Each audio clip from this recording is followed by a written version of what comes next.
এক মামুনুল হককে দেখে যদি আমরা আমাদের আকীদাকে বিসর্জন দিয়ে দেই, মামুনুল হক কবরে যাওয়ার পরে কিয়ামতের ময়দানে আমাদেরকে পার করার মতো কোনো ব্যবস্থাপনা সে করতে পারবে না।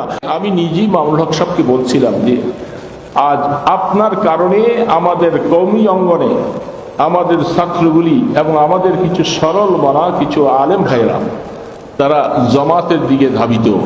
আপনি যেহেতু জামাতের সাথে একই প্ল্যাটফর্মে একই মঞ্চে দাঁড়াইয়া তাদের সাথে যখন এক ঐক্যতা পোষণ করলেন, এই দেশের তালেবুল আলেম এরা অনেক সময় তো গভীরতায় চিন্তা করে না যে মামুনুল হকের মতো মানুষ, এই ব্যক্তিরা যখন জামাতের সাথে এক প্ল্যাটফর্মে দাঁড়িয়ে যখন মানুষের কাছে ভোট চায় আর ঐক্যর ডাক যখন দেওয়া হয়, তখন এরা স্বাভাবিক আপনাদের দিকে ধাবিত হবেই, এটা ভুল বুঝার কিছু নেই।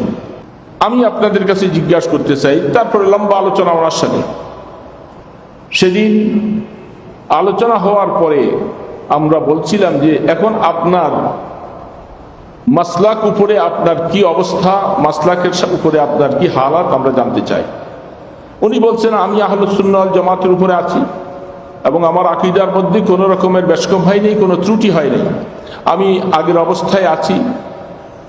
আপনি আগের অবস্থায় থাকলে কওমিয়ত এবং দেওবন্দিয়তের উপরে আমরা আপনার কাছে জানতে চাই যে আপনি এই অবস্থায় যদি থাকেন, আগামী দিনে এই সমাজ থেকে বহু ছাত্ররা বহু আলেমরা তারা জামাতকে পছন্দ করে তারা জামাতের দিকে ধাবিত হবে।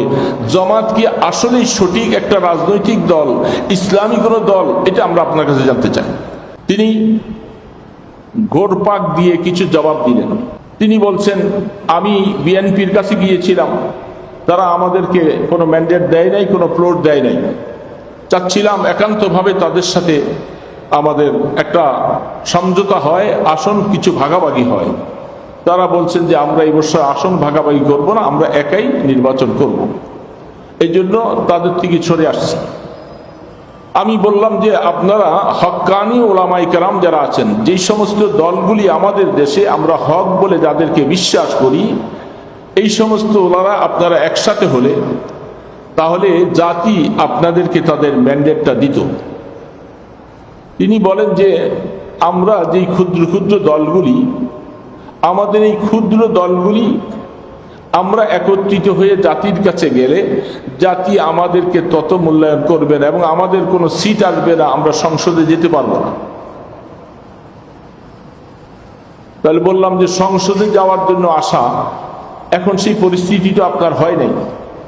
যদি আপনাকেও সংসদে যাওয়ার মতো একটা প্রক্রিয়া তৈরি যদি হতো, আমরা যেটুকু পেপারে মিডিয়ার মাধ্যমে যা পেয়েছি যে সংখ্যাগরিষ্ঠ ভোটগুলি মামুনুল হক পেয়েছিল, কিন্তু আসলে জামাতের পক্ষ থেকে বিশাল একটা চাপ আসছিল যে কমপক্ষে ওই আসনটার মধ্যে জামাতের আমিরকে কমপক্ষে যদি পাস না করা হয় একটা হট্টগোল হবে, যার কারণে সেখানে ইঞ্জিনিয়ারিং করে মামুনুল হককে মাইনাস করে সেখানে জামাতকে সেখানে স্বীকৃতি দেওয়া হলো।